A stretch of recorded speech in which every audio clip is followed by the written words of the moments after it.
አሁን እግዚአብሔር እኮ ጨነቀው በእውነት እንዳያስወጣን እንዳይተፋን ፈጥሮናል።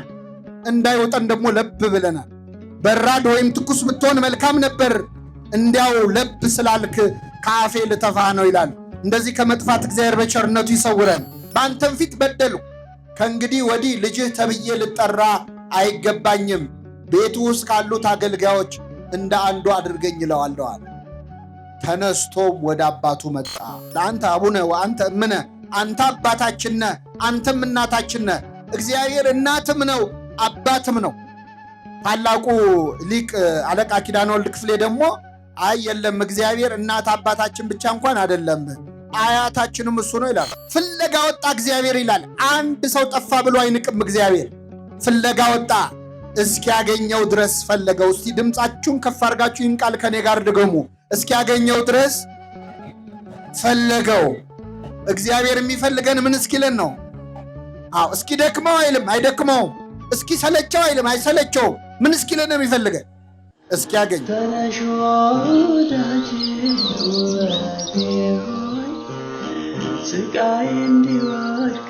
በስመ አብ ወወልድ ወመንፈስ ቅዱስ አሐዱ አምላክ አሜን። እግዚአብሔር አምላካችን እንደወደደ እንደፈቀደ መጠን በሚኖረን አጭር የትምህርት ጊዜ በሉቃስ ወንጌል ምዕራፍ 15 ከቁጥር 17 ላይ ተጽፎ በሚገኝ ኃይለ ቃል የዛሬውን ማለዳ ትምህርት እንማራለን።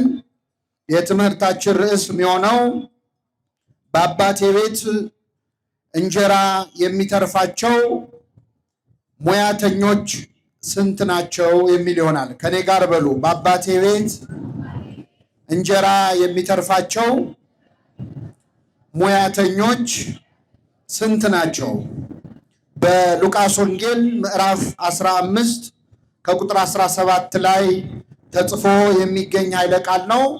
በዚህ ቃል ተነስተን እንማራለን። ለአባቶቻችን ለነቢያት፣ ለአባቶቻችን ለሐዋርያት፣ ለአባቶቻችን ለሐዋርያውያን አበው ለሊቃውንት በጉባኤያቸው ተገኝቶ ምስጢሩን ጥበቡን ገልጦ ያስተማረ አምላካችን እኛንም በቸርነቱ እንዲያስተምረን፣ እንዲመክረን፣ እንዲገስጸን የእርሱ ቅዱስ ፈቃድ ይሁንልን። እንግዲህ ምዕመናን ጌታችን መድኃኒታችን ኢየሱስ ክርስቶስ በዚህች ምድር ላይ በተመላለሰበት በመዋዕለ ሥጋዌው በተለይም ዞሮ ባስተማረበት 3 ዓመት ከመንፈቅ ዞሮ ባስተማረበት በመዋዕለ ስብከቱ በሚያስተምርበት ጉባኤ ላይ ለመማር የሚመጡት ሰዎች አብዛኞቹ ልክ እንደኔና እንደናንተ ኃጢአተኛ ሰዎች ነበሩ። ክርስቶስ ሲያስተምር ጻድቃንን እየመረጠ ቅዱሳንን እየመረጠ አልነበረም የሚያስተምረው። በዚህ ምክንያት እርሱ በሚያስተምርበት ጉባኤ ላይ ዘማውያን ወንበዴዎች፣ በኃጢአታቸው ምክንያት ሰው የሚጠላቸው ሰዎች በክርስቶስ ጉባኤ ላይ እየተገኙ ይማሩ ነበር። ይህንን በማድረጉ በዚያን ዘመን የነበሩ ጻፎችና ፈሪሳውያን ይቃወሙት ነበረ።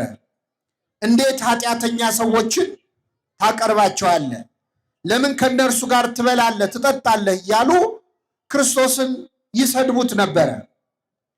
እንዲያውም ለክርስቶስ ያወጡለት ቅጽል ስም የኃጢአተኞች ወዳጅ የሚል ነበረ እና በዚህ አሁን በጠቀስኩላችሁ በሉቃስ ወንጌል ምዕራፍ 15 ላይ እንደተለመደው ክርስቶስ ኃጢአተኞችን ያስተምር ነበር። ለምን ተብሎ ሲጠየቅ የሚመልሰው መድኃኒት የሚያስፈልገው ለጤነኛ ሰው ሳይሆን ለምን አይነት ሰው ነው? ለበሽተኛ ነው። እኔ ኃጢአተኞችን ለንስሐ ልጠራ መጣሁ እንጂ ጻድቃንን ልጠራ አልመጣሁ የሚል ነበረ። አሁን በጠቀስኩላችሁ በሉቃስ ወንጌል ምዕራፍ 15 ላይ ክርስቶስ እንደተለመደው ኃጢአተኛ ሰዎችን ሰብስቦ ሲያስተምር፣ አይሁድም እንደተለመደው በክርስቶስ ላይ አጉረመረሙ ይላል። ልብንና ኩላሊትን ደግሞ ማን ይመረምራል? ክርስቶስ እግዚአብሔር ነው አይደለም? ስለዚህ የሰው ልቡን አውቆ ለምን ኃጢአተኞችን እንደሚቀበል ለምን ከነርሱ ጋር እንደሚበላ እንደሚጠጣ መልስ ለመስጠት ሶስት ምሳሌዎችን ጠቅሶ አስተማረ። የዛሬ ጠዋት ትምህርታችን በሉቃስ ወንጌል ምዕራፍ 15 ላይ መድኃኒታችን የተናገራቸው ሶስት ወርቃማ ምሳሌዎች ናቸው። እንግዲህ በተለይ በሉቃስ 15 ላይ ወደ ክርስቶስ ሊማሩ የቀረቡ ሰዎች ቀራጮች ነበሩ። ከኔ ጋር ናችሁ ምዕመናን? ምኖች? ቀራጭ የሚባሉት ምንድናቸው ካላችሁ፣ ቀረጥ እንዲሰበስቡ የሮም መንግስት የመደባቸው የመንግስት ባለስልጣናት ናቸው። እና እነዚህን ሰዎች አይሁድ በሁለት ምክንያት ይጠሏቸው ነበር። አንደኛ ህዝቡ መክፈል ካለበት ግብር በላይ እያስከፈሉ ድሃ የሚበድሉ፣ ፍርድ የሚያጓድሉ ጨካኝ ሰዎች ስለሆኑ። ሁለተኛ በዛን ዘመን እስራኤላውያን በሮማውያን ቅኝ አገዛዝ ስር ነበሩ። ስለዚህ ቀረጥ የሚከፈለው፣ ግብር የሚከፈለው ለሮማውያን ነበረ። ይህንን ለጠላት የሚከፈል ቀረጥ ደግሞ የሚሰበስቡት እነዚህ ቀራጮች ነበሩ። ስለዚህ እንደ ባንዳ ሰው ወይም ሀገሩን እንደ ካደ ሰው በጣም በአይሁድ ዘንድ የተጠሉ ነበሩ። መድኃኒታችን ኢየሱስ ክርስቶስ ደግሞ ይግረማችሁ ብሎ ከ12ቱ ሐዋርያት አንዱን ማቴዎስ ራሱ ቀራጭ ነበረ፣ ሐዋርያ አድርጎታል ማለት። ስለዚህ በጣም ሲበሳጩበት ክርስቶስ ኃጢአተኞችን እንደሚቀበል ለመናገር ሶስት ምሳሌዎችን አስተማረ። የመጀመሪያው ምሳሌ እንደዚህ ይላል። አንድ ሰው 100 በጎች ነበሩት ይላል። እረኛ ነው። በጎች አሰማርቶ ቀኑን ሙሉ ሲጠብቅ ነው ያለው እና ይህ እረኛ 100 በጎች ነበሩት። ቀኑን ሙሉ ፀሐይ ሲመታው በግ ሲጠብቅ ከዋለ በኋላ ማታ ወደ ቤት ገብቼ እስቲ አረፍ ልበል ብሎ እነዚያን 100 በጎች እየነዳ ወደ ቤቱ ሲመለስ ከ100 በጎቹ መካከል አንድ በግ እንደጎደለ አስተዋለ ይላል። ከ100 በግ አንድ ሲጎድል ስንት ይቀራል ምዕመናን? እና ከ100 በግ አንድ ሲጎለው አንዱን በግ ፍለጋ 99ኙን በጎች በቤቱ ተዋቸውና እዚያው በረቱ ዘጋባቸውና በጨለማ ወጣ ይላል። ያንን በግ ተራራ ወጥቶ ወርዶ ወንዝ ተሻግሮ ከብዙ ድካም በኋላ እኩለ ሌሊት ላይ ያንን በግ አገኘው። ባገኘው ጊዜ አነሳና በትከሻው ተሸከመው፣ ወደ ቤቱም ይዞት መጣ። ጎረቤቶቹንና ወዳጆቹን ጠርቶ የጠፋውን በጌን አግኝቼዋለሁና ከኔ ጋር ደስ ይበላችሁ አላቸው። እውነት እውነት እላችኋለሁ ንስሐ በሚገባ በአንድ ኃጢአተኛ ምክንያትም በሰማይ መላእክት ዘንድ ደስታ ይሆናል አላቸው። ይህ የመጀመሪያው ምሳሌ ነው። ክርስቶስ ሁለተኛ ምሳሌ ተናገረ። አንዲት ሴት ደግሞ 10 ድሪም ነበራት ይላል። ድሪም ማለት በመካከለኛው ምስራቅ ድርሃም ማለት ሳንቲም ነው፣ ገንዘብ ነው። አንዳንዶች ጌጥ ነው ብለው ተርጉመውታል። እኛ በሳንቲሙን ያዘው። 10 ሳንቲሞች ያሏት አንዲት ሴት ነበረች። ይቺ ሴት ከ10 ሳንቲሞች መካከል 1 ሳንቲም ጠፋባት። እሷም እንደ ባለ በጉ አንድ ነው ብላ አልናቀችውም። በመጀመሪያ መብራት አበራች፣ ከዚያ ቤቷን ጠረገች። ከዛ ቤቷን ጠርጋ ቆሻሻውን ወደ አንድ ቦታ ከመረችው። ያንን ሳንቲም እዚያው ቤት ውስጥ ከቆሻሻው መካከል ፈልጋ አገኘችው ይላል። ከኔ ጋር ናችሁ ምዕመናን? አሁን እዚህ ጉባኤ ላይ እስቲ ከኪሳችሁ የ1 ብር ሳንቲም አሁን እንኳን ቀርቷል፣ ግን እንደው ቢኖራችሁ ከኪሳችሁ የ1 ብር ሳንቲም ቢጠፋ ቤት ስትደርሱ ያ ሳንቲም መጥፋቱን ብታውቁ መጥረጊያ ይዛችሁ ትመጣላችሁ? ልትጠርጉ ትመጣላችሁ? ከመጣችሁ ብሶባችኋል ማለት። ይህች ሴት ግን 1 ሳንቲም ነው ብላ ሳትንቅ ጠርጋ ከቆሻሻው መሃል አወጣችሁ። ወዳጆቿን ጠርታ የጠፋውን ሳንቲሜን እኮ አገኘሁት አለቻቸው ይላል። ስንተኛ ምሳሌ? ሁለተኛ። ክርስቶስ የመጨረሻ ሶስተኛ ምሳሌ ተናገረ። አንድ ባለጸጋ ሰው ደግሞ ነበረ አለ። ሀብት ንብረት የሞላው ትልቅ የእርሻ መሬት ያለው፣ ብዙ ከብቶች ያሉት፣ ብዙ ፈረሶች፣ ብዙ አህዮች ያሉት በጣም ባለጸጋ ሰው ነበረ። ይህ ባለጸጋ ሰው የወለዳቸው ልጆች ግን 2 ልጆች ብቻ ነበሩ። ወንድ ልጆች 2 ልጆች ነው ያሉት። ሀብቱ ብዙ ነው፣ ልጆቹ ግን 2 ናቸው። የዚህን ሰውዬ የዚህን ባለጸጋ ሀብቱን የሚወርሱት እነማን ናቸው? መልሱልኝ። ልጆቹ ናቸው። ልጆች የአባታቸውን ሀብት የሚወርሱት መቼ ነው? አባታቸው ምን ሲሆን ነው? ይገርማቸዋል ምዕመናን። ከ2ቱ ልጆቹ መሃል ትንሹ ልጅ ቢያይ አባቱ አልሞት አለው። ማለት ቢጠብቅ የሰውዬ ንቅንቃይ። ስለዚህ መጣና አባቱ እስኪሞት መታገስ አቅቶት አባቴ የሚደርሰኝን ገንዘብ አሁኑን ስጠኝና ልሂድ አለ። አንድ ልጅ አባቱ በሕይወት እያለ ውርስ ከጠየቀ በተዘዋዋሪ ምን እየተመኘ ነው ማለት? ሞቱን ነው። የሚደርሰኝን ስጠኝና ልሂድ አለ። አባት እሺ አለ። ገንዘቡን የሚደርሰውን ገንዘብ ሰጠው። ይህ ልጅ አባቱ እስኪሞት ቢቆይ የአባቱን ሀብት ለሁለት ይካፈል ነበር። አሁን ግን አባት በሕይወት ስላለ ለሶስት ነው የሚደርሳቸው። 1/3ኛውን ከፈለና ሰጠው። ይህ ልጅ የአባቱን ገንዘብ ልክ እንደተቀበለ ምን እንዳደረገ ታውቃላችሁ? ብን ብሎ ከዛች ሀገር ጠፋ፣ ወደ ሩቅ ሀገር ሄደ ይላል። በነገራችን ላይ እግዚአብሔር የማይሰጠን ለምን እንደሆነ ታውቃላችሁ? ሲሰጠን እንደምንጠፋ ስለሚያውቅ። አሁን በጣም ብዙ ሰው እንደው መድኃኔዓለም ውዬ የምገባበት አንድ ነገር ብቻ ስጠኝ አደራህን ብሎ ይለምናል። ሲሰጠው ግን ይጠፋል። ይህ ልጅ አባቱን ገንዘብ ይዞ ወደ ሩቅ ሀገር ሄደ። ሄዶ በአጭር ጊዜ የአባቱን ገንዘብ በትኖ ጨረሰ። መቼስ ያለፋህበት ገንዘብ እኮ ለማጥፋት ቀላል ነው አይደለ? ስለዚህ ካገኘው ጋር በልቶ ካገኘው ጋር ጠጥቶ በአጭር ጊዜ አባቱን ገንዘብ በትኖ ጨረሰ። ገንዘቡ አለቀ። ገንዘቡ ሲያልቅ ደግሞ ጓደኞቹም አለቁ። መቼስ ገንዘብ ሲኖረንና ሳይኖረን የወዳጆቻችን ቁጥር እኩል ነው አይደለም። አብረው የሚበሉ የሚጠጡት በሙሉ ተለዩት፣ ባዶ እጁን ቀረ። ልክ ገንዘቡን ሲጨርስ ደግሞ ምን መጣ መሰላችሁ? እዛ ሀገር ላይ ታይቶ ተሰምቶ የማያውቅ ረሃብ ተነሳ። ከፍተኛ ረሃብ ተነሳ። ይህ ልጅ ወይ ቤት አልሰራ ወይ ንብረት አላፈራ፣ ባዶ እጁን ቀረ። ረሃብ ሲያሰቃየው አንድ ሰው ቤት ተጠግቶ መኖር ጀመረ። ያስጠጋው ሰው በነፃ አላኖረውም። ችግር የለውም ቤቴ ግባና ትኖራለህ፣ ግን ቀን ቀን አሳማዎች አሉኝ እነሱን ትጠብቃለህ። ይህ ልጅ ተንደላቆ ተሞላቆ ያደገ የባለጸጋ ልጅ ነው። የምን ጠባቂ ሆነ? አይሰማም። አሳማ እንግዲህ በግዕዝ ህሱም ማለት አስቀያሚ ነው። የመጨረሻ ቆሻሻ እንስሳ፣ እዛው የሚበላ እዛው የሚጸዳዳ በጣም የቆሸሸ እንስሳ ነው። ይህ ልጅ የአሳማ በረት ውስጥ ቀኑን ሙሉ ሲጠብቅ መዋል ጀመረ።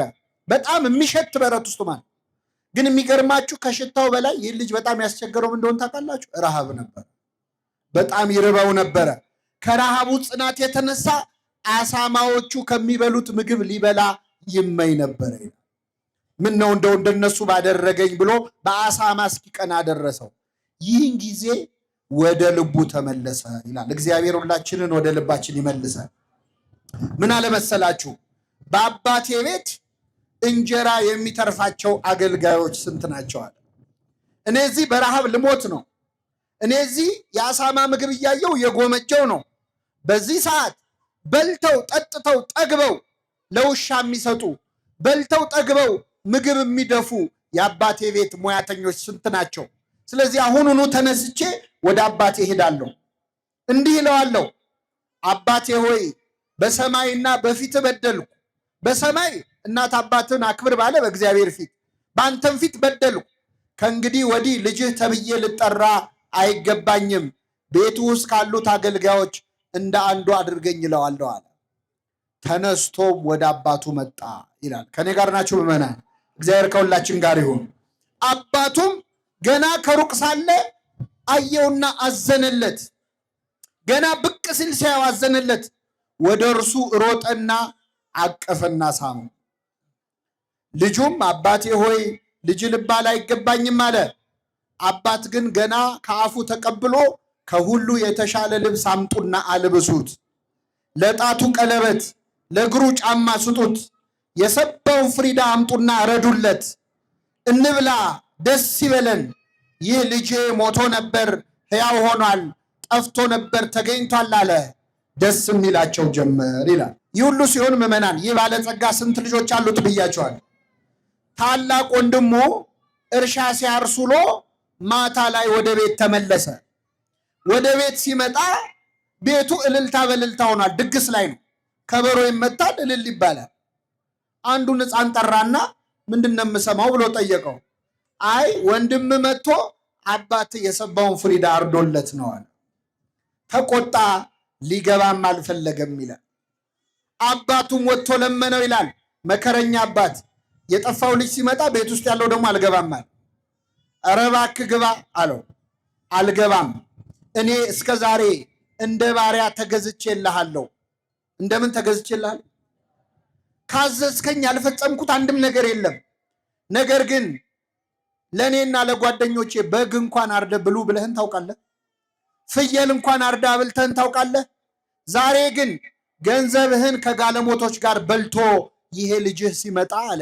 ይሄ ምንህ ሲመጣ አይሰማም? ምኑ ነው ለሱ? ይህ ወንድሜ አይደለም ያለው። ይሄ ልጅ ሲመጣ ፍሪዳ አረድክለት፣ ስለዚህ አልገባም አለ። አባት ግን ምን አለው?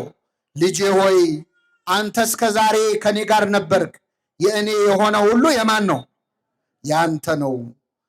ነገር ግን ይህ ወንድምህ ሞቶ ነበር፣ ሕያው ስለሆነ ጠፍቶ ነበር ስለተገኘ ደስ ሊለን ሐሴትም ልናደርግ ይገባናል አለው ይላል። ስለ ቃሉ አምላካችን ስም የተመሰገነ ይሁን። ስንት ምሳሌዎች ነገርኳችሁ ምዕመናን። መጀመሪያ የጠፋው ምንድን ነው? ጅብ ነው። ሁለተኛው ሳንቲሙ ላይ ነቃ አላችሁ፣ ምንድን ነው? ሁለተኛው ምንድን ነው? ሶስተኛው ሰው ነው። የሚገርማችሁ የሉቃስ ወንጌል ምዕራፍ 15 አሁን ያነበብነው መድኃኒታችን ኢየሱስ ክርስቶስ ከተናገራቸው ምሳሌዎች ሁሉ እጅግ ወርቃማው ምሳሌ ነው።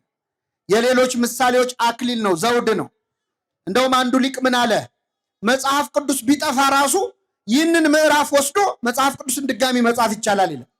እዚህ ውስጥ በጣም ብዙ ትምህርት አለ። ምስጢረ ሥላሴ አለ፣ ምስጢረ ሥጋዌ አለ፣ ምስጢረ ቁርባን አለ፣ ምስጢረ ትንሣኤ አለ፣ ነገረ መላእክት አለ፣ ብዙ ነገረ ድህነት አለ። ሁሉን ለመማር ጊዜያችንም እውቀታችንም አይፈቅድልንም። እኔ እንደው አንድ ክርስቲያን ከአምላኩ ከእግዚአብሔር ተለይቶ እንዴት ይጠፋል የሚለውን ብቻ ልንገራችሁ። የመጀመሪያ ላይ የጠፋው በግ ነው፣ እንስሳ ነው። ሁለተኛ የጠፋው ዕቃ ነው። ሶስተኛ የጠፋው ምንድን ነው? ሰው ነው። ሰው ሆነን ከአምላካችን ተለይተን ልንጠፋ እንችላለን? አንችልም? እንችላለን በኃጢአት። አንዳንዴ ደግሞ ኃጢአታችን ሲበዛ ከሰውነት ክብር ወርደን እንደ እንስሳ የምንሆንበት ጊዜ አለ አይደል? ሰው ክቡር ሆኖ ሳለ አያውቅም እንደሚጠፉ እንስሳት መሰለን እንደሚል ማለት። አንዳንዴ ደግሞ ሰው ከእንስሳም ያንሳል። በእውነት ባለንበት ዘመን እኮ ሰው ከእንስሳ ያነሰበት ዘመን ነው አይደል? አዎ። እንስሳት የማያደርጉትን ነገር ሰዎች እያደረጉት ነው። ጆሮ የሚከብድ ዜና እንሰማለን በየቀኑ፣ ለጆሮ ጭው የሚያደርግ። እንስሳ እንስሳን አይበላም፣ ሰው ግን ሰውን እየበላ ነው። ስለዚህ ከሰውነት ክብር ወርደን እንደ ዕቃ ልንሆን እንችላለን። እግዚአብሔር ምን አደረገ? ይህ ሰውዬ ይህ ባለ ታሪክ የጠፋበትን በግም ፈለገው፣ ሰውንም ፈለገው፣ ዕቃውንም ፈለገው። እንደ ሰው ብትጠፉ እፈልጋችኋለሁ፣ እንደ እንስሳ ብትሆኑም እፈልጋችኋለሁ፣ እንደ ዕቃ የማትጠቅሙ ብትሆኑ ምን እላችኋል? ይፈልገናል። እግዚአብሔር ሁላችንን ይፈልገን። ፈላጊውን ስታዩት መጀመሪያ ላይ እረኛ ነው። ሁለተኛው ላይ ሴት ነው፣ እናት ነው። ሶስተኛው ላይ አባት ነው። የሁላችን አባት ማን ነው ምዕመናን? አይሰማም? አባታችን እሱ ነው። ኢትዮጵያዊ ሊቅ ቅዱስ ያሬድ ደግሞ ኧረ አባት ብቻ አይደለም ይላል። አንተ አቡነ ወአንተ እምነ፣ አንተ አባታችን ነህ፣ አንተም እናታችን ነህ። እግዚአብሔር እናትም ነው አባትም ነው። ታላቁ ሊቅ አለቃ ኪዳነ ወልድ ክፍሌ ደግሞ አይ የለም እግዚአብሔር እናት አባታችን ብቻ እንኳን አይደለም አያታችንም እሱ ነው ይላል። ምናችን? ለምን? እግዚአብሔር በመጽሐፍ ቅዱስ ራሱን በዶሮ በወፍ መስሎ ይናገራል። ዶሮ ጫጭቶቿን ከቅፎቿ በታች እንድትሰበስብ እኔ እናንተን ሰበስባችኋለሁ ይላል። ከኔ ጋር ናችሁ ምዕመናን? እስቲ መልሱልኝ። ዶሮ ለጫጩት እናት ናት ወይስ አያት ናት? መልሱ እንጂ። ሰሚት ዶሮ የለም እንዴ? ለነገሩ ከሱፐር ማርኬት እየገዛችሁ ረሳችሁታል። ዶሮ ለጫጩት እናት ናት አያት ናት? አያት ናት። እናቷ ማን ነው? እንቁላል እንዳትሉ አደራችሁ። ዶሮ እንቁላል ትጥላለች። ከእንቁላሉ ምን ይገኛል? ስለዚህ እናትም ናት አያትም ናት። እግዚአብሔር እንደ እንቁላል መሬትን ፈጠረ። ከመሬት ከአፈር ደግሞ ማንን ፈጠረ? ሰውን ፈጠረ። እናትም አባትም አያታችንም ማን ነው? ስሙ የተመሰገነ ይሁን። እናትም አባትም። ግን ደግሞ ምዕመናን እናት አባታችን የፈለገ ቢወዱን በዋልንበት ሁሉ አብረውን አይውሉም፣ ባደርንበት ሁሉ አያድሩም። እግዚአብሔር ግን ከኛ ተለይቶ ያውቃል። ስለዚህ እግዚአብሔር እናት አባት ብቻ አይደለም፣ አያት ብቻ አይደለም፣ እረኛም ጭምር ነው። እግዚአብሔር እረኛዬ ነው አለ ነብየ እግዚአብሔር ዳዊት። እግዚአብሔር ምኔ ነው? የሚያሳጣኝ እረኛ ነው እግዚአብሔር። እረኝነቱ ለምንድን ነው? ቀንም ሌሊትም የሚጠብቅ እረኛ ነዋ። እረኛ ቀን ጠብቆ ሌሊት ይተኛል። እግዚአብሔር ግን እኛን ሲጠብቅ ምን አይልም? የሚጠብቀኝ ምን አይልም? አይተኛም። ሌላው ዘበኛ እኮ ይተኛል ታውቃላችሁ።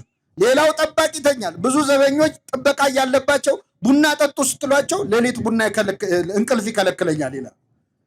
ጠባቂ ናቸው ግን ምን ይላሉ? እግዚአብሔር ግን እኛን ሲጠብቅ ምን አይልም? አይተኛም። እረኛ በግ ጠብቆ መጨረሻ በጉን ለሚገዙ ሰዎች ምን ይለዋል? ይሸጠዋል ወይ ራሱ አርዶ ይበላዋል? እግዚአብሔር እረኛችን ነው፣ ይሸጠናል? መልሱልኝ። ባይሆን እረኛው መድኃኔዓለም ክርስቶስ ስለኛ በ30 ብር ተሸጧል። እረኛ በጎቹን አርዶ ስጋቸውን ይበላል። የኛ እረኛ ክርስቶስ ግን እኛ በጎቹ ተሰልፈን የእረኛውን ስጋና ደም እንበላል። አላያችሁም? ቅድም ተሰልፈው የእረኛውን ስጋና ደም ሲበሉ። እኛ እኮ በግ የፈለገ ብንወደው ወይ እናርደዋለን ወይ እናሳርደዋለን። አሁን ለዓመት በዓል እስቲ መልሱልኝ። ዓመት በዓል ሲደርስ ለገና ለፋሲካ በግ የምንገዛው ከሳምንት በፊት ነው ብዙ ጊዜ አይደለ? ከኔ ጋር ናችሁ? ከሳምንት በፊት እንገዛለን፣ በግ እናስራለን ቤታችን። ያንም በግ አንድ ሳምንት እኛ ጋር ሲቆይ አንንከባከበው? በአፉ ሳር ይሰጠዋል፣ ውሃ ይሰጠዋል። ለምንድን ነው የምንንከባከበው? እስቲ መልሱልኝ። ምናልባት ያ በግ ያን ሰሞን የሚያየውን ፍቅር አይቶ እንደው እንዴት የተባረኩ ሰዎች ናቸው፣ እንደው በልቼ የምጠግብ አይመስላቸው፣ እንደው እዚሁ እንደው አዶብት አድርገው ልጃቸው ባረጉኝ ይላል። እንንከባከበዋለን፣ ግን ለማረድ ነው። የእረኛ ፍቅር እስከ ማረድ ነው። የክርስቶስ ፍቅር ግን ለበጎቹ ነፍሱን እስከ ማሳለፍ ድረስ። ይህ እረኛ 100 በጎች ነበሩት ይላል። የጠፋበት በግ ስንት ነው? አቤት! አንዱም በግ ፍለጋ በጨለማ ወጣ፣ እስኪያገኘው ድረስ ፈለገው፣ ባገኘው ጊዜ በትከሻው ተሸከመው ይላል። ይህ እረኛ መድኃኒታችን ኢየሱስ ክርስቶስ ነው። 100 በግ የተባሉት ሰውና መላእክት ናቸው። አንድ በግ ጠፋ የተባለው ደቂቀ አዳም ነው፣ እኛ ነን፣ የሰው ልጆች ነን። እስኪያገኘን ድረስ ፈለገን የተባለው ከሰማየ ሰማያት ወርዶ እኛን ፍለጋ ተወልዶ ሰው መሆኑን ነው። እስኪያገኘው ድረስ ፈለገው፣ ባገኘው ጊዜ በትከሻው ምን አለው? ተሸከመው። ነስአ ደዌነ ወጾረ ሕማመነ፣ ኃጢአታችንን በደላችንን ክርስቶስ በትከሻው ላይ ምን ብሏል? ተሸክሟል። የጠፋ በግ አዳምን የፈለገው ባገኘው ጊዜ የተሸከመውን ቸሩን እረኛ ክርስቶስን የወለድሽልን ሆይ ምን ይበልሽ? ቅዱስ ዮሐንስ አፈወርቅ ተረጎመው። የጠፋው በግ አዳም ነው፣ ባገኘው ጊዜ የተሸከመው ክርስቶስ ነው፣ የተሸከመው የሁላችንን ኃጢአት። ስለዚህ እየተናገረ ያለው ስለ ማዳን ስራውን። ወደኛ ዘመን ግን ልመልሳችሁ ምዕመናን፣ ወደኛ ዘመን ልመልሳችሁ። አንድ ክርስቲያን ከቤተ ክርስቲያን ተለይቶ እንዴት ይጠፋል ካላችሁ፣ የመጀመሪያ የሚጠፋው እንደ በግ ነው። የመጀመሪያው የሚጠፋው እንደ ምንድን ነው? እንደ በግ ነው። በግ እንዴት ነው የሚጠፋው? እስቲ ንገሩኝ ምዕመናን። በግ የሚጠፋው አውቆ ነው ወይስ ሳያውቅ ነው? መልሱልኝ። ምን እያደረገ ነው በግ የሚጠፋው? እስቲ ንገሩ። እዚህ ጋር ሳር እየበላ እዚህ ጋር የሚበላው ሳር ትንሽ ሲደርቅበት ወደዛ ሲሄድ አይደል? ውሃ ሲጠጣ እዚህ ጋር ደፍረስ ሲልበት ወደዛ ሲሄድ። በግ አስቦ ይጠፋል? አይጠፋም። በግ ሲጠፋ ቢመሽብኝስ ብሎ ያስባል? ተኩላ ቢበላኝስ ይላል? አይልም። የመጀመሪያው እኛ ክርስቲያኖች ከቅድስት ቤተክርስቲያን የምንጠፋው ልክ እንደ በግ ሳናውቅ ነው። ይሄ በግ እየበላ እየጠጣ እንደጠፋ ብዙ ሰዎች በእንጀራ ጉዳይ ከቤተክርስቲያን ይጠፋሉ። አይተው ይጠፋሉ። አንድ ሳር ሲበላ ሌላ ሳር፣ አንድ ውሃ ሲጠጣ ሌላ ውሃ እያለ እንደጠፋ፣ አንድ ስራ ስንነግድ ሌላ ስራ፣ አንድ ሱቅ ስከፍት ሌላ ሱቅ፣ አንድ ትምህርት ስትማር ሌላ ትምህርት እያልን እኮ ሳናውቀው ከእግዚአብሔር ቤት ጠፍተን የቀረን ሰዎች አለ። እግዚአብሔር በቸርነቱ ይመልሰን። አንዳንዱ ሰው አሁን በስራ ቢዚ ይሆንና ውጥር ይልና ምነው አትመጣም ቤተ ክርስቲያን ሲባል ውይ እኔ እኮ በጣም ቢዚ ነኝ ይላል። ይሄ በጋውን ቢዚ ነበር አልነበረ? ነበር። ይህን ሳር እያገላበጠ ማለት ነው። እግዚአብሔር አትስሩ፣ አትነግዱ፣ አትማሩ አይልም። ከቤተ ክርስቲያን ግን እንድንርቅ አይፈልግም። ከቤቱ ከመራቅ እግዚአብሔር ይሰውረን። አዎ በግ ሲጠፋ ተኩላ ቢበላኝ አይልም፣ ገደል ብገባ አይልም። ሰዎች ከእግዚአብሔር ቤት ሲርቁ ተኩላ የተባሉ መናፍቃን ቢነጥቁኝስ፣ የበግ ለምድ ለብሰው የሚመጡ በውስጣቸው እንደ ተኩላ ነጣቂዎች የሆኑ መምህራን ቢወስዱኝስ ብሎ አያስብም ሰው። ገደል ብገባ አይልም። ብሞትስ ሳንል ነው ከእግዚአብሔር ቤት እኮ የምንርቀው ብዙዎቻችን። እኔ ያሳዝነኛል። በተለይ ኢትዮጵያውያን እድሜ ልካችንን እኮ ለመኖር ስንዘጋጅ እኮ ነው የምንሞተው። ታውቃላችሁ? ለመኖር ስንዘጋጅ ቤት ለመስራት መኪና ለመግዛት እንደው የሆነ ህይወት ለመጀመር ስንዘገጃጅ እንሞታል። የነፍሳችንን ነገር ትተን ስጋችን ላይ ብቻ ስንሮጥ ማለት እና እንዲህ የጠፋነውን እግዚአብሔር በቸርነቱ ይመልሳል። ምን አደረገ? ፍለጋ ወጣ እግዚአብሔር ይላል። አንድ ሰው ጠፋ ብሎ አይንቅም እግዚአብሔር። ፍለጋ ወጣ፣ እስኪያገኘው ድረስ ፈለገው። እስቲ ድምፃችሁን ከፍ አድርጋችሁ ይህን ቃል ከኔ ጋር ድገሙ። እስኪያገኘው ድረስ ፈለገው። እግዚአብሔር የሚፈልገን ምን እስኪለን ነው? አዎ፣ እስኪ ደክመው አይልም፣ አይደክመውም። እስኪ ሰለቸው አይልም፣ አይሰለቸውም። ምን እስኪለን ነው የሚፈልገን? እስኪያገኝ። ባገኘው ጊዜ አነሳና በትከሻው ምን አለው? ይሄ ደግሞ በጣም ይገርማል።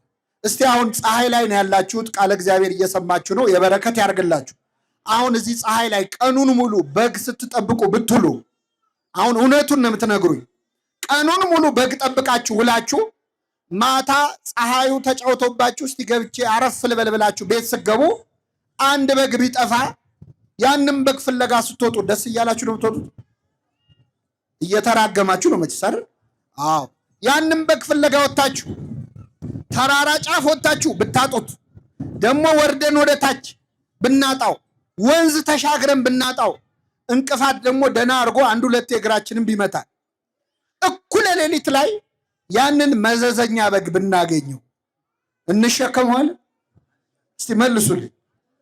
ትሸከሙታላችሁ? ቢቻል በዱላ ነው አይደል? እንኳን በግ ቀርቶ ልጅ ጠፍቶ ሲገኝ ምንድን ነው የሚደረገው? እኔ ልንገራችሁ፣ የእኔን ልምድ ላካፍላችሁ መሰለኝ። ልጅ ሲጠፋ በመጀመሪያ ወላጆች ወይኔ ልጄ፣ ወይኔ ልጄ፣ ወይኔ ልጄ ይላሉ አይደለም? ሲገኝ ደግሞ ወይኔ የሚለው ልጁ ነው አይደለም? ምን አንቀዠቅ በጥርሳቸው ነው ብዙ እናቶች የሚያናግሩት። መጀመሪያ ገርፈው ነው ራሱ የት ነበርክ የሚሉት አይደለም? አሁን በጣም የሚያስቀኝ አንዳንዴ እንጠፋና የት እንደነበርክ ንገረኝ፣ ችግር የለውም አልመታህም የሚሉት ነገር አለ። ያጓጓሃል። ሊመቱ እኮ ነው ሊመቱ ነው። ተናገር፣ ችግር የለው፣ እኔ እውነቱ እንድትናገር ነው የምፈልገው፣ ንገረኝ ይሉና ስትናገር ድርግም አድርገው ይመተዋል። ከዛ ለንስሐ አባትህም አትናገር፣ ለሳይካትሪስትም አትናገር፣ ተለጉመህ ትቀራለህ ማለት። ወላጆች ልጆቻቸውን ከገረፉ በኋላ ነው የት ነበርክ የሚሉት። ይህ እረኛ ግን ባገኘው ጊዜ በትከሻው ምን አለው? አቤት! አይገርምም? በጣም የሚገርም እኮ ነው። እመቤታችን ብቻ እኮ ነው ናት ልጇ ጠፍቶ ያልተጋረፈች እኮ እሷ ብቻ ነች። ታውቃለች? 3 ቀን ጠፋባት እኮ ክርስቶስ። ኢየሩሳሌም ድረስ ተመለሰች ከዮሴፍ ጋር። በቤተ መቅደስ ውስጥ ከመምህራን እግር ስር ቁጭ ብሎ አገኘችው ይላል።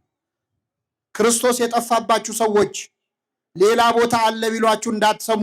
የክርስቶስ አድራሻው ቤተ መቅደስ ውስጥ ከመምህራን እግር ስር ነው የምታገኘው። ስታገኘው እመቤታችን አልተቆጣችም። አምላኳን ወልዳ ምን ታድርግ? ልጄ ወይ አባትህና እኔ ስንፈልግ ለምን አስጨነከን አለችው። 3 ዓመት እኮ ይዛው ስትሰደድ ለምን አስጨነከኝ ብላ አታውቅ። ከፊቷ ዞር ሲል ግን ለምን አስጨነከኝ አለች። እመቤታችን ክርስቶስ ከሷ መራቁ ነበር ጭንቀቷ፣ ሌላ አይደል። ሌላ ወላጅ ግን ገርፎ ነው የት ነበርክ የሚለው። ይህ እረኛ ግን ባገኘው ጊዜ በትከሻው ተሸከመው ይላል። ከቤቱ እንደ በግ ተቅበዝብዘን የጠፋነውን ሰዎች በቸርነቱ ተሸክሞ ወደ ቤቱ ይመልሳል። አሁን ዛሬ ጠዋት ቤተክርስቲያን የመጣ ነው ልባም ስለሆንን ይመስላችኋል? አስተዋይ ስለሆንን ይመስላችኋል? አይደለም። ተሸክሞ የመጣን ማን ነው? እግዚአብሔር። አሁንም እኮ ተሸክሞን ነው እንጂ ተመችተነው አይደለም። ችሎን እኮ ነው፣ ችሎን ነው በእውነት። ስለዚህ የመጀመሪያው አጠፋፍ እንደ በግ መጥፋት ነው። እንደ የጠፋነውን በቸርነቱ ይመልሳል። ሁለተኛ የጠፋው ምን ነበር አልኳችሁ? ሳንቲም ነው። ይህንም ብዙ አላደክማችሁም። ሳንቲምን ቅዱስ የሮኒመስ የሚባለው የቤተክርስቲያናችን ሊቅ ወይም ጄሮም የሚባለው ማለት ነው ተርጉሞታል ደህና አድርጎ። ሳንቲም የተባለው የሰው ልጅ ነው ይላል። ሳንቲም ማን ነው? ለምን በየሀገራቱ በተለይ ንጉስ ባለበት ሀገር ሳንቲም ላይ የንጉሱ መልኩ አብሮ ይቀረጻል። የኛ የሁላችን ንጉሳችን ማን ነው? ንጉሳችን ማን ነው? እኛ የማን ሳንቲም ነን? መልኩን እኛ ላይ አትሟል። ንግበር ሰብአ በአርአያነ ወበአምሳሊነ ብሎ ገና ሲፈጥረን ሰውን በመልካችን እንፍጠር ብሎ እላያችን ላይ መልኩን አትሞብናል። ስለዛ ግን በኃጢአት ስለቆሸሽን ነው እንጂ ሁላችን ላይ የእግዚአብሔር መልክ አለ። ስለዚህ እኛ የማን ገንዘቦች ነን? ስለዚህ የጠፋው ሳንቲም ሳይሆን ሰው ነው ማለት ነው። ይቺ ሴት ምን አደረገች? ሳንቲሟ ጠፋባት። ሳንቲሟ ሲጠፋ በመጀመሪያ መብራት አበራች። ከዛ ቤቷን ጠረገች።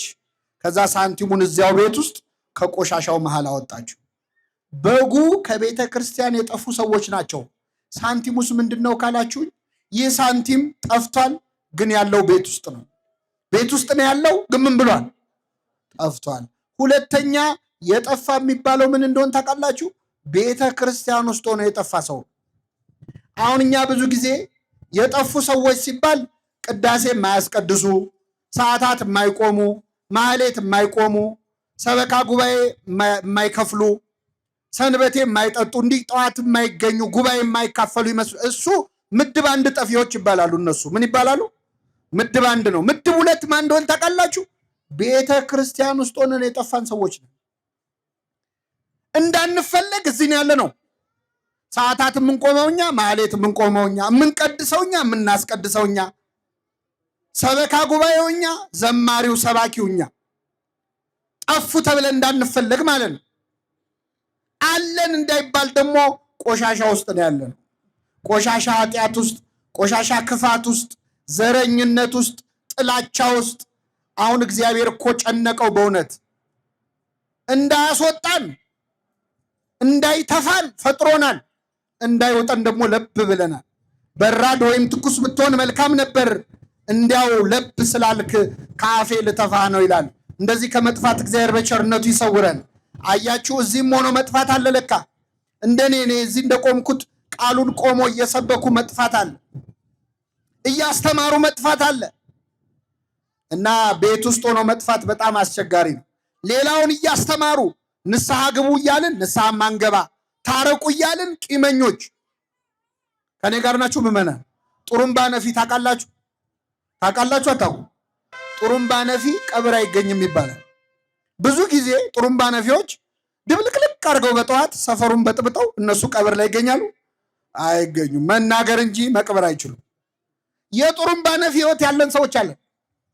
ሌላውን ንስሐ ግባ የምንል እኛ ግን ማንገባ፣ ሌላውን ታረቅ የምንል እኛ ግን ቂመኞች። ልክ እንደ መርፌ አሁን ብዙ ቀዳዳ ይሰፋል፣ እላዩ ላይ ግን አንድ ቀዳዳ አለች። እሷን ይሰፋል? አይሰፋም። መርፌ የሆንን ሰዎች አለ። የሰው ቀዳዳ ስንሰፋ የምንውል ማለት ወይ ደግሞ እንደ መቋሚያ አሁን ብዙ ሰው ተደግፎት ይቆማል። እሱ ቆሞ ያውቃል? መልሱልኝ። ማቆም እንጂ መቆም አይችልም። እንደዚህ ያለ ህይወት ያለንን እግዚአብሔር በቸርነቱ ይማረን። ምን አረገች ሴቲቱ? መብራት አበራች ይላል። ምንድነው መብራት? ቃሉ ነዋ። ሕግህ ለመንገዴ መብራት ነው ለእግሬም ብርሃን ነው ይላል። ቤት ውስጥ ሆነን ለጠፋን ሰዎች የሚያበራው መብራት ቃሉ ነው። አበራች። ቤቷን ጠርጋ ያንን ሳንቲም ከቆሻሻው መሃል አወጣችው። እግዚአብሔር ሁላችንንም ከያለንበት ቆሻሻ ውስጥ ያውጣል። አሁን አንዳንድ ሰው እኔ ለማልለወጠው ነገር ቤተክርስቲያኑ ቢቀርብኝ ይሻላል ይላል።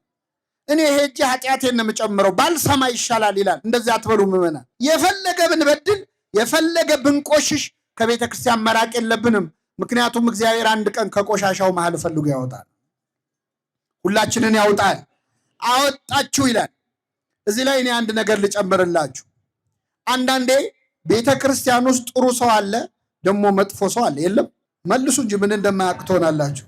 ቤተ ክርስቲያን ውስጥ ጥሩ ካህን አለ፣ ክፉ ካህን አለ። የለም ቤተ ክርስቲያን ውስጥ ጥሩ ሰባኪ አለ፣ ክፉ ሰባኪ አለ፣ ሁሉም አለ። እና አንዳንድ ሰው እንደኔ አይነቱ እንደው ቤተ ክርስቲያን ውስጥ ክፉ ሰው ሲያይ እንደው መድኃኔዓለም እንደው ምን አለ እንደው ቤትህን ብታጸዳ፣ እንደው እንደዚህ አይነቶቹን ሰዎች ጠርገ ብታስወጣቸው ምን አለ የሚል ሰው አለ። እየሰማችሁ ነው ብላችሁ አታውቁም እንላለን። ምን ነው ቤትህን ብታጸዳ እንላለን። በመጀመሪያ እግዚአብሔር ቤቱን ካጸዳ እኛንስ ይለቀናል? መልሱልኝ።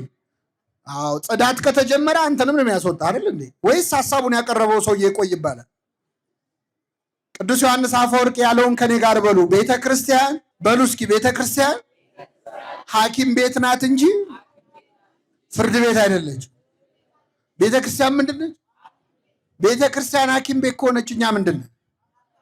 ምን ታካሚ ትላላችሁ? በሽተኞች ነን። አታሳምሩት እንጂ። እየቆረብን ከሆነ ታካሚዎች ነን። ንስሐ እየገባን ከሆነ ታካሚዎች ነን። አለዚያ ግን ምንድን ነን? አይሰማም። አሁን የዛሬው ሰባኪ ደግሞ በጠዋት መጥቶ በሽተኛ አለን እንዳትሉ። እኔም በሽተኛ ነኝ፣ በነገራችን ላይ እኔም በሽተኛ። ታዲያ በሽተኛ ከሆንክ ለምን ቆመህ ትሰብካለህ ካላችሁ፣ በሽተኞችም እኮ ሆስፒታል ውስጥ ትንሽ ሲቆዩ እንደ ዶክተር ያደርጋቸዋል እኮ አይደል? ነው አይደለም? የእነሱም መርፌ ለሌላ ሰው ያዛሉ እኮ። እና አሁን እኛ ትንሽ ቀድመን የገባን በሽተኞች ነን። እግዚአብሔር ሁላችንንም ይማረን። ስለዚህ በሽተኛ ለበሽተኛ እንደሚያዝን ኃጢአተኛ ለኃጢአተኛ ማዘን አለበት። አሁን እኛ ችግሩ ምን መሰላችሁ? እኛ የምንሰራውን ኃጢአት ራሱ ሌላ ሰው ሲደግመው በጣም ነው የምንናደደው። ኮፒራይት ይሁን ምን ይሁን አላውቅም። እኛ የምንሰራውን ኃጢአት ሰው ሲደግመው ደስ አይለንም። እኔ ቀላል ምሳሌ ልስጣችሁ። አሁን እዚህ ጉባኤ መሀል እየተማራችሁ መሀላችን ያለ አንድ ሰው ሞባይል ቢጮ ስልኩ ቢጮ ምን ትላላችሁ? አይ እንደው ሰው ምን አለ እንደው ቤተክርስቲያን መጥቶ እንኳን ስልኩን ስነ ስርዓት አይሲዝም እንደው እንላለን። የኛ ስልክ ከጮኸ ግን የስራ ጉዳይ አስቸኳይ የቤተሰብ ጉዳይ። አይገርም? በጣም ይገርማል እኮ። ብዙ ሰዎች በነገራችን ላይ በእንዲህ አይነት ነገር ነው ከቤተክርስቲያን የሚሸሹት። እና አብረን የሰራውን ኃጢአት እንኳን እኮ እንተዛዘባለን። እርስ በርስ የምንፈርደውን ያህል ስላልፈረደብን ስሙ የተመሰገነ ይሁን። ስለዚህ ምን አለ ቅዱስ ዮሐንስ አፈወርቅ? በሽተኞችን የሚያክሙባት ሐኪም ቤት ናት ቤተክርስቲያን። አንዱ ለአንዱ ማዘን ያለብን ናት። እና ጠርጋ አስወጣ አይባልም። ይህ ሳንቲም ተጠርጎ ቢሆን ኖሮ ይገኝ ነበር እንዴ? አይገኝም። የተገኘው የት ስላለ ነው? ቤት ውስጥ ስላለ ነው። ሁላችንም በቤቱ ያጽናን። አንዳንድ ሰው ደግሞ ቤተክርስቲያን ውስጥ ክፉ ሰው ሲያይ ሰበብ ፈልጎ የሚወጣ ሰው አለ። ሁለተኛ አልመጣም የሚል እኔ የአባ ገሌን መስቀል አልሳለምም የሚሉ ሰዎች አሉ። መስቀሉ የማን ነው? የእግዚአብሔር ነው። የክርስቶስ መስቀል አንድ ኃጢአተኛ ካህን ቢይዘው ይረክሳል? አይረክስም። ካህኑ ይቀደስ ካልሆነ እንኳን ካህን ሰይጣን ቢይዘው አይረክስም። እና አንዳንድ ሰው ሰበብ ነው የሚፈልገው። ቄሱ እንዲያደረገ ዲያቆኑ እንዲያደረገ እያለ ከቤተክርስቲያን መውጣት ነው የሚፈልገው። ከኔ ጋር ናችሁ? አሁን እየተማርን ከላያችን አውሮፕላን ሲመላለስ ነበር። እንደው ያርግልንና ለሁላችን እንደው እዚህ ያለው ህዝብ በሙሉ በአንድ አውሮፕላን ተጭኖ ኢየሩሳሌም ቤት ደስ ይላችኋል አይላችሁ? ያርግልን እና አሁን እንደው በረራው ላይ ልውሰዳችሁ። እየሄድን እያለ አውሮፕላኑ ላይ ምግብ ምናምን የሚያቀርቡ የሚያስተናግዱ ሰዎች አሉ አይደል? አውሮፕላን ውስጥ እንደው ቢገላምጧችሁ ቢያመናጭቋችሁ እዛ አውሮፕላን ውስጥ ወራጅ አለ ትላላችሁ? መልሱልኝ። አንጀት እያረረ ቁጭ ነው የምትለው አይደል? አዎ፣ በረራው እስኪጠናቀቅ ቁጭ ትላለ። ቤተ ክርስቲያን እንደ አውሮፕላኑ ናት። ምዕመናን የምትወስደን ወደ መንግስተ ሰማያት ነው። አስተናጋጆቹ እኛ አገልጋዮቹ ነን። የእኛን ጸባይታችሁ ወራጅ አለ አትበሉ ባካችሁ። ሁላችንን መንግስተ ሰማያት ለማረፍ ያብቃል። ወደ መጨረሻው ልምጣላችሁ። ሶስተኛ የጠፋው ሰው ነው። መጀመሪያ የጠፋው በግ ነው። ከእግዚአብሔር ቤት የራቁ ሰዎች ናቸው። ሁለተኛው ሳንቲም ነው። ቤት ውስጥ ሆነን ያለን መስሎን የጠፋን ሰዎች ነን። ሶስተኛው ልጅ ነው። የአባቱን ገንዘብ ስጠኝ ብሎ አውቆ የጠፋ ነው። ከዚህች ኦርቶዶክሳዊ ተዋሕዶ ቤተክርስቲያን ከዚህ መቅደስ ከዚህ አገልግሎት አውቀው የወጡ ሰዎች አሉ። ይህ ልጅ አባቱ ቤት ቁጭ ብሎ አንዴ ውሃ ቅዳ፣ አንዴ እንጨት ፍለጥ፣ አንዴ ከብቶቹን መልሳቸው፣ በጊዜ ግባ መባል ሰልችቶት ነው የወጣው። ከዚህች ኦርቶዶክሳዊ ተዋሕዶ ቤተክርስቲያን ጾም ሰልችቷቸው፣ ጸሎት ሰልችቷቸው፣ ምንኩስና ከብዷቸው የወጡ ሰዎች አሉ የሉም? እግዚአብሔር ይመልሳቸው። ጾም ሰልችቷቸው የወጡ አሉ። በመሰረቱ ጾም እኛም ብዙም ትወዳላችሁ? ጾም እስቲ መልሱ። ጾም ትወዳላችሁ? ትወዳላችሁ? እሺ መልሱልኝ ሳትዋሹ። ጾም ሲወጣ ነው ሲገባ ነው እንኳን አደረሳችሁ የምትባባሉት? አንወሻሽ። እንደው ፈገግ ብላችሁ እንኳን አደረሰሽ የምትሉት መቼ ነው? ሲወጣ ነው። ቅዱስ ያሬድ ምን ይላል? ሐዘን ለአብዳን ወትፍሲት ለጠቢባን። ጾም ለጠቢባን ደስታ ናት፣ ለሰነፎች ግን ሐዘን ነች። ጾም እኮ የስጋ ረሃብ አይደለም፣ የነፍስ ጥጋብ ነው።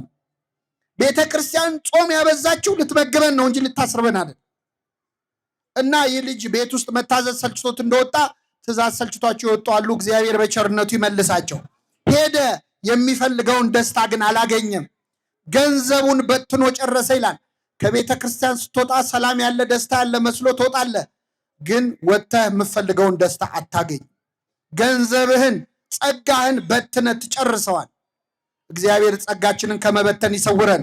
አቤት ምን የመሳሰለ ጸጋ ያላቸው ሰዎች ከዚች ቤተክርስቲያን ሲወጡ እኮ ጸጋቸው ብን ብሎ ጠፍቶ እነሱ ናቸው ወይስ አይደሉም ማለት ደረጃ ላይ ደርሰን። ምን የመሰለ ድምፅ የነበራቸው ድምፃቸው የተገባ ያልናቸዋል። ምን የመሰለ ስብከት፣ ምን የመሰለ ሀብተ ፈውስ የነበራቸው ወጥተው ባዶን የሆኑት። እግዚአብሔርን አተህ የምታስቀረው ሀብት ሊኖር ይችላል? አይችልም። ወጥቶ ከመቅረት እግዚአብሔር ይሰውረን እና ይህ ልጅ ወደ ልቡ ተመለሰ ይላል። ምን አለ? በአባቴ ቤት እንጀራ የሚተርፋቸው አገልጋዮች ስንት ናቸው አለ። ከኔ ጋር በሉ፣ በአባቴ ቤት እንጀራ የሚተርፋቸው አገልጋዮች ስንት ናቸው? እሺ፣ አባታችን ማን ነው? እግዚአብሔር። የአባታችን ቤት ማን ናት? የአባታችን ቤት ሙያተኞች ደግሞ እነ ቅዱስ ጊዮርጊስ ናቸው። እንጀራ የሚተርፋቸው ሙያተኞች፣ ከራሳቸው አልፎ ለሌላው የሚያማልዱ፣ ከራሳቸው አልፎ ለእኛ የሚጸልዩ፣ በረከታቸው ለእኛ የሚተርፍ የአባታችን ቤት ሙያተኞች ቅዱሳኑ ናቸው። እመቤታችን ናት። ጻድቃን ሰማዕታት ናቸው። ቆርሰው ለእኛ ለምግባር ድሆቹ የሚሰጡት በረከት ያላቸው ማለት እና ተነስቼ ወደ አባቴ ሄዳለሁ፣ ልጅ ልባል አይገባኝም እለዋለሁ አለ። ተነስቶም ወደ አባቱ መጣ ይላል። ይህ ልጅ በጣም ይደንቃል። አሳማ ሲጠብቅ ነበር። ልብሱ ቆሽሿል። ገላዬን ልታጠብ ልብሴን ልቀይር ሳይል ከነሽታው ተነስቶ ወደ አባቱ መጣ። አንዳንድ ሰው ወደ ቤተ ክርስቲያን ና ሲባል የለም ቆይ የማስተካክለው ነገር አለኝ፣ አሁን ጥሩ አይደለም ህይወቴ ቆሽሻለሁ ይላል። የሚያስተካክለን ማን ነው? እግዚአብሔር ነው። የሚያጥበን እሱ ነው። ሰው አያጥብህም፣ እግዚአብሔር ነው የሚያጥብህ። እጠበኝ ከበረዶ ይልቅ ነጭ ሆናለሁ ነው ያለው። ስለዚህ ተነስቶ ወደ አባቱ መጣ። ወደ አባታችን በንስሐ ለመምጣት ያብቃል። እንዳየው አዘነለት። እግዚአብሔር ያዝንልናል። ሩቅ ሆነን አይቶ ያዝንልናል። ወደ እርሱ ሮጠና አቀፈና ሳመው። የሮጠው ልጅ አይደለም አባት ነው። ልጅ በእርምጃ አባት በሩጫ። እግዚአብሔር እኛን ይቅር ለማለት የሩጫ ያህል ነው የሚቸኩለው። እኛ ግን ይቅር በለን ለማለት የእርምጃ ያህል ነው የምንጎተተው። እግዚአብሔር ይቅር ማለት ሳይሰለቸው እኮ እኛ ይቅር በለን ማለት ሰለቸን። እሱ ምሕረት ማድረግ ሳይሰለቸው እኛ ማረን ማለት ሰለቸን። ሮጠና አቀፈና ሳመው። የራበው ለምግብ የጠማው ለመጠጥ እንደሚቸኩል ክርስቶስ ይቅር ለማለት ይቸኩላል ይላል አባ ጊዮርጊስ ዘጋስጫ።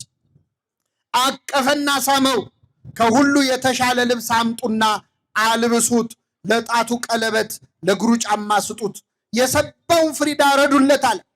እግዚአብሔር ይቅር በለኝ ብለህ ስትመጣ የት ከርመህ መጣ ብሎ አይጠይቅህም። ገንዘቤን የታደረከው አይልህም። ምን ስትሰራ ከረምክ አይልህም። ከሁሉ የተሻለ ልብስ አምጡና አልብሱት ብሎ የቀደመ ጸጋህን ይመልስልሃል። የሁላችንን ጸጋ ይመልስልን። አዎ ፍሪዳ ረዱለት አለ። ቀለበት አርጉለት። አሁን ቀለበት ምግብ አይደል መጠጥ አይደል፣ ምን ያደርግለታል? ማህተም ነው። ድጋሚ በንብረቴ ላይ ይዘዝበት አለ። ይቅር በለኝ ብለህ ከመጣ ድጋሚ የመንግስቱ ወራሽ ያደርግሃል። የሰባውን ፍሪዳ ረዱለት አለ። እግዚአብሔር ቤቱ ለሚመጡ ሰዎች ፍሪዳ ያርድላቸዋል።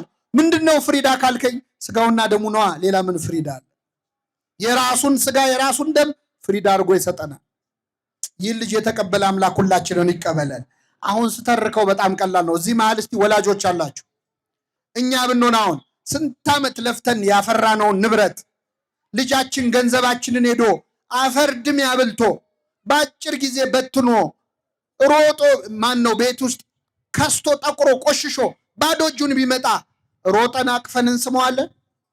መልሱልኝ ወላጆች፣ ትስሙታላችሁ? እኔ ልንገራችሁ ምን እንደምታረጉ። የሀገራችን ባህል ደስ የሚለው መጀመሪያ አቅፈን እንስመዋለን፣ ችግር የለውም። እግዚአብሔር በኃጢአቴን ያመጣብኝ ናገባ፣ ችግር የለውም በል ናገባ ብሎ እናስገባዋለን። አዎ መቼስ ጣት ቆሰለ ተብሎ ምን አይልም። አንዴ ወልጄ ያለው ፈጣሪ በኃጢአቴን ያመጣብኝ በል ናገባ ብለን እናስገባዋለን። አስገብተን ግን አንለቀው። እንለቀዋለን። እንጀራ በበላ ቁጥር እኔ ከፈጣሪ ያገኘዋለሁ ብዬ ነው እንጂ እንዳንተማ ቢሆን ብለን እንደው ምን ነው ባልገባው እስኪል ድረስ በነገር እንተገትገዋል። ይቅር እንላለን ግን አንረሳም። የወጋ ቢረሳ ይኸው ታውቁታላችሁ። ክርስቶስ ብቻ ነው ተወግቶ የረሳው። እዚያው መስቀል ላይ ገና ሚስማሩ ከእጁ ሳይወጣ የሚያደርጉትን አያውቁምና አባቱ ይቅር በላቸው። ገና እኮ ሚስማሩ እጅ ውስጥ ነው ያለው። ገና እኮ ልቡ ድረስ እየሰማው ነው ሾው። እኛ ግን አንረሳም። የዛሬ 10 ዓመት የበደለንን ሰው ሲቆይ የረሳውልሽ መሰለሽ ለምን ነው? ይቅር ካለ የሚረሳማ ብቻ ነው። የሁላችንን ኃጢአት ይርሳለን። የመጨረሻው ነጥብ ታላቅ ወንድሙ እርሻ ሲያርሱሎ ማታ መጣ። ሲመጣ ቤቱ ልልታ በልልታ ነው። ምንድነው ብሎ ሲጠይቅ አንዱን ሕፃን ጠርቶ ጠየቀው። ሲጠይቅ ምን አለው? ወንድም መጥቶ አባት የሰባውን ፍሪዳ አረደለት አለው። ይገርማል። ነገረኛ ሕፃን ነው። እኔ ሊቃውንት እዚህ እንዳይታዘቡኝ እንጂ ሕፃኑ ራሱ ሳይሆን ነገረኛ ይመስለኛል። ለምን ወንድም መጥቷል? አይበቃም? ይበቃል? አይበቃም? ወንድም መጥቶ አባቴ ያን ትልቁን ፍሪዳ አረደለት ይላል። እንትን ሲል እኮ ነው ሲያጣላ ማለት። ተቆጣ፣ ሊገባ አልፈለገም ይላል። አባቱም ወጥቶ ለመነው ይላል። እባክህ ግባ አለው። አልገባም፣ እኔ እስከ ዛሬ እንደ ባሪያ ተገዝቼልህ ምን አረክልኝ? አንድ ነገር አረክልኝ? ዛሬ ግን ገንዘብን ከጋለሞቶች ጋር በልቶ ለመጣ ልጅ ይህን ፍሪዳ አረድክለት። አልገባም አለ። በጣም ይገርማል። እንደዚህ አይነት ሰዎች አለን ቤተክርስቲያን ውስጥ ሆነን ምን አገኘው ብንል ይህንን ህንፃ እኛን ያሰራ ነው፣ ይህንን አጥር እኛን ያስገነባ ነው፣ ይህን ቤተ መቅደስ እኛን እንዲያደርግ ነው፣ ምን አገኘን የሚሉ ሰዎች አሉ። እግዚአብሔርን አገልግሎ የሚወድቅ ሰው አለ። ቤተክርስቲያንን በማለታችሁ የምትከስሩ እንዳይመስላችሁ። የኔ የሆነ ሁሉ የማን ነው አለ? ያንተ ነው። አንተ ስለ ፍየል ታወራለህ፣ አንተ ስለ ጠቦት ታወራለህ። የኔ የሆነ ሁሉ የማን ነው? እግዚአብሔርን አገልግሎ ባዶ የሚቀር አለ? የለም። ይህ ልጅ አባቱን ማገልገሉ ራሱ ቆጭቶታል። ሁለተኛ የወንድም ፍቅር የለውም። እንደ ወንድሙ ከስቶ ጠቁሮ ይሆን እስቲ ሊየው እንኳን አላለም። ጭራሽ ገንዘብህን ከጋለሞቶች ጋር ሲበላ ከረመ አለ። አሁን ከጋለሞቶች ጋር ይብላው ከመነኮሳት ጋር ይብላው አይቷል? አላየም። ያው በግምት ነው። በሰው ኃጢአት ሳናጣራ ከፈረድን ቤተ ክርስቲያን ውስጥ ብንሆንም ጠፍተናል። የመጨረሻ አንድ ጥያቄ ልጠይቃችሁና አበቃለሁኝ። ከኔ ጋር ናችሁ? ከሁለቱ ልጆች ጠፍቶ ከመጣው ልጅና ቤት ውስጥ ካለው ልጅ አባቱን በጣም የተዳፈረው የትኛው ይመስላችኋል? አይሰማም። የጠፋው ልጅማ ልጅ ተብዬ ልጠራ አይገባኝም ነው ያለው አይደል? ቤት ውስጥ ያለው ግን አባቱን ከፍ ዝቅ አደረገው አይደል? እውነት ለመናገር እግዚአብሔርን በጣም የምንዳፈረው ቤት ውስጥ ያለነው ሰዎች። ከሩቅ ያሉ ሰዎች ሲፈሩ ሲንቀጠቀጡ፣ ቤት ውስጥ ቀረብ ያለው ሰዎች የማይለመደውን አምላክ እንለምድና የማትደፈረውን አንተ ይሁዳ ደፈረ ይላል። ቤት ውስጥ ያለን ሰዎች የበለጠ ደፋሮች። አሁን ይህን ስናገር ደግሞ ዛሬ እንደው እግር ጥሎት የመጣ ሰው ይኖራል እዚህ ጉባኤ መሃል። ዛሬ የመጣ ሰው እኮ እኔም ለዚህ ብዬ እኮ ነው ቀረብ ማለለው ይላል አንዳንድ ሰው። እኔ አላልኩም። እሺ ቤተክርስቲያን ቀረብ ማለት መጥፎ ነው አላልኩም። አንዳንድ ሰው መርጦ ከትምህርቱ ይዞ እችን ይዤለታለሁ የዛሬው አስተማሪ ይላል። እኔ አላልኩም። እሺ ቀረብ ማለት ጥሩ ነው መጥፎ ነው፣ ራቅ ማለት ጥሩ ነው አላልኩም። እንደውም ራቅ ማለት ብዙ መዘዝ አለው። ይሄን ነግሬያችሁ ልውረድ። ክርስቶስ ሊሰቀል አንድ ቀን ሲቀረው ሐሙስ ማታ ደቀ መዛሙርቱን ሰበሰባቸውና እንደሚሞት ነገራቸው። ሲነግራቸው ከደቀ መዛሙርቱ መካከል ለእምነትም ለክደትም ለጥያቄም ለመልስም ፈጣን አለ። ቅዱስ ጴጥሮስ ተነሳና እንዲህ አለ። ጴጥሮስ ጌታ ሆይ በሉ እስኪ ሌሎች ሁሉ ቢክዱ እኔ አልክድህም። ይሄ ንግግር ጥሩ ነው ጥሩ አይደለም? ጥሩ ነው። ሌሎች ሁሉ ቢክዱ እኔ አልክድህም ጥሩ ነው። ያጠፋው ምንድን ነው? ሌሎች ሁሉ ምን ቢሉ እኔ ከሌሎች ምን ያልኩ ነኝ? የተሻልኩ ነኝ ብሎ ራሱን ከፍ አደረገ። ርቱ ሃይማኖት የተባለው የቤተክርስቲያናችን ሊቅ በ13ኛው ክፍለ ዘመን ምን ይላል? ጴጥሮስ ሆይ እኔም አልክድህም ወንድሞች የማይክዱህም ብትል ምን አለበት?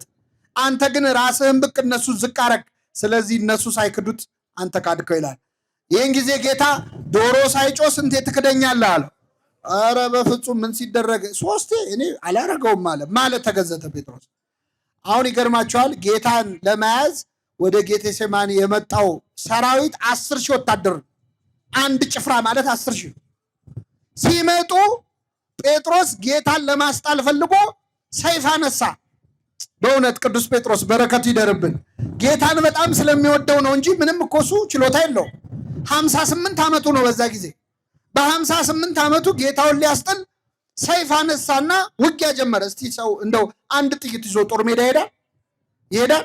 ጴጥሮስ ግን ፍቅሩ እኮ ነው። አንድ ሰይፍ ይዞ ውጊያ ጀመረና የሊቀ ካህናቱን ባሪያ የማልኮስን ጆሮውን ቆረጠው። ሊቃውንት እንደሚነግሩን ጴጥሮስ የሰደደው ለአንገቱ ነበረ፣ ግን የሥራ ልምድ ስለሌለው ምኑን ቆረጠው? ጆሮውን ቆረጠ። ይህን ጊዜ ጌታ ደግሞ በዚህ ጆሮ ጦስ ጴጥሮስ ችግር ውስጥ እንዳይገባ ብሎ የዚህን ሰውዬ ጆሮ ፈወሰለት ይላል። የሁላችንን ጆሮ ይፈውስልን ክርስቶስ። አዲስ ጆሮ ነው የሰጠው። በነገራችን ላይ ክርስቶስ መሬት ላይ ፈልጎ ጆሮ አንስቶ ሰፋለት አይልም፣ ገጠመለት አይልም። አዲስ ጆሮ ነው የሰጠው። ምን ያደርግለታል? የተበላሸ ጆሮ ምን ያደርግለታል? አይደል? ስንት ክፉ ወሬ የሰማ ጆሮ ምን ያደርግለታል? ጆሮውን ቀየረለት። ክርስቶስ ጆሮአችንን ይቀይርልን። እሱም ብቻ የሚሰሙ ጆሮዎችን ይስጠን። ቅዳሴያችን እንደሚለው እሱን የሚሰማ ጆሮ ይሰጣል ከፈለገ። እና ጴጥሮስ አሁን ጌታን ለማስጣል ሞከረ፣ አልቻለም። እግሬ አውጪ ብሎ ሸሸ። አሁን ጥሎ ቤቱ እንዳይሄድ ክርስቶስን ይወደዋል። ቀረብ እንዳይል አብረው ቢሰቅሉኝስ ብሎ ፈራ። ስለዚህ ጴጥሮስም ጌታን ከሩቅ ይከተለው ነበር ይላል። ከምን ከሩቅ? ቤተ ክርስቲያን በሩቁ ነው የሚሉ ሰዎች አሉ። አንቺ ልጅ ነግሬሻለሁ፣ ማህሌት ሰዓታት ምናምን ለአንቺ አይመለከትሽም። አሁን ማህሌተ ጽጌ ወጣቶች ሲመጡ የሚመክሩ ወላጆች አሉ። እኔ ነግሬሻለሁ ትቀሰፊያለሽ የሚሉ። ቤተ ክርስቲያን በሩቁ ነው የሚሉ ሰዎች። ጴጥሮስ በሩቅ ጌታን ሲከተል በረደው። ሲበርደው እሳት ሊሞቅ ቁጭ አለ። እሳት ደግሞ ሙቀት ብቻ አይደለም ያለው፣ ብርሃንም አለው አይደል? ፊቱን ወለል አድርጎ አሳየበት። እንዴ አንተ ከሱ ጋር አልነበርክ? አንተ ከሱ ጋር አልነበርክ? በጥያቄ አጣደፉት። 3 ጊዜ ሲጠይቁት ጴጥሮስ የምትሉትን ሰውየውን አላውቀውም አለ። ማንን አላውቀው? ሰውየውን አላውቀውም አለ። ክርስቶስን ሰውየው ከሚያስብል ፈተና ይሰውራችሁ። አይገርም? አንተ የያው እግዚአብሔር ልጅ ነው ያለውን ክርስቶስ ሰውየው አለ። ከቤተ ክርስቲያን ራቅ ስትሉ ምዕመናን ይበርዳችኋል። ለማህበራዊ ኑሮ፣ ለስራ፣ ለትምህርት አብረዋችሁ የሚውሉ ሰዎች ጋር እሳት መሞቅ ትጀምራላችሁ። አንቺ ኦርቶዶክስ አይደለሽ፣ አንተ ኦርቶዶክስ አይደለ ብለው በጥያቄ ያጣድፈዋል። መልስ ስታጣ ፈጣሪውን ፍጡር ያስብለዋል፣ ተማላጁን አማላጅ ያስብለዋል፣ ሰውየው ያስብለዋል ክርስቶስ። ራቅ ማለት ከክርስቶስ ይለያል። ቀረብ ማለት ምን ጥቅም አለው ካላችሁ፣ እንደ ጴጥሮስ ያልፈራ እስከ መስቀል የተከተለ ሐዋርያ ነበረ ቅዱስ ዮሐንስ። ለዮሐንስ ጌታ ሽልማት ነው የሰጠው። እንደዚህ ደፍሮ እስከ መጨረሻው ከተከተለኝማ ትልቅ ሽልማት ይገባዋል አለ። ምድር ላይ ወደር የሌለው ሽልማት ሸለመው። ይቺ ሽልማት ማናት? እነኋት እናትህ። አይገርምም? ክርስቶስ ለዮሐንስ ቤት እንዳይሰጠው ቤት የለውም። ክርስቶስ ቤት አለው እንዴ? የለው። የተወለደው በበረት ነው፣ የኖረው በዋሻ ነው። የሰማይ ወፎች ራሳቸውን የሚያሳፍሩበት አላቸው፣ ቀበሮዎች ጉድጓድ አላቸው፣ እኔ ግን ቤት የለኝም ብሏል። ስለዚህ ቤት እንዳይሰጠው ቤት የለውም። ልብሱን እንኳን እንዳይሰጠው ልብሱን ቀደው ተካፈሉ፣ በቀሚሱም ላይ ዕጣ ተጣጣሉ ነው የሚለው። የቀረው የእሱም የተሸጠው በ30 ብር ነው፣ ምንም የለውም። ክርስቶስ ምድር ላይ የቀረው ቤቱ፣ ንብረቱ፣ ልብሱ፣ ገንዘቡ ማን ነበረች? እነኋት እናትህ ነው። ወደ ቤተ ክርስቲያን ቀረብ፣ ወደ መቅደስ ቀረብ ያልን ሰዎች ምንም ደፋሮች ሆነን ብታዩን የእመቤታችንን ፍቅር ግን አግኝተናል። የእሷን ፍቅር ግን አግኝተናል። እና ምዕመናን አሁን የተማርነው ለጠቅላላ እውቀት አይደለም፣ ለንስሐ ነው። ይህን ትምህርት የምትሰሙ ሰዎች እዚህ መካከል እንደ በግ የጠፋ ሰው ይኖራል። በስራ በማህበራዊ ኑሮ ተወጥሮ ከቤተ ክርስቲያን የራቀ ሰው ይኖራል። ቤት ውስጥ እየተመላለሰ እንደኔን የጠፋ ሰው ይኖራል። ደግሞ ጨርሶ ሊወጣ ከዚች ቤተ ክርስቲያን ከዚች ሃይማኖት ሊወጣ ጫፍ ላይ ያለ ይሆናል። ይህ ጥሪ የእግዚአብሔር ጥሪ ነው። ሁላችንም በቸርነቱ ይመልሰን። የሰማነውን ለንስሐ ያድርግልን። በልቡናችን ጽላት ጻፍልን። እግዚአብሔር ይስጥልኝ።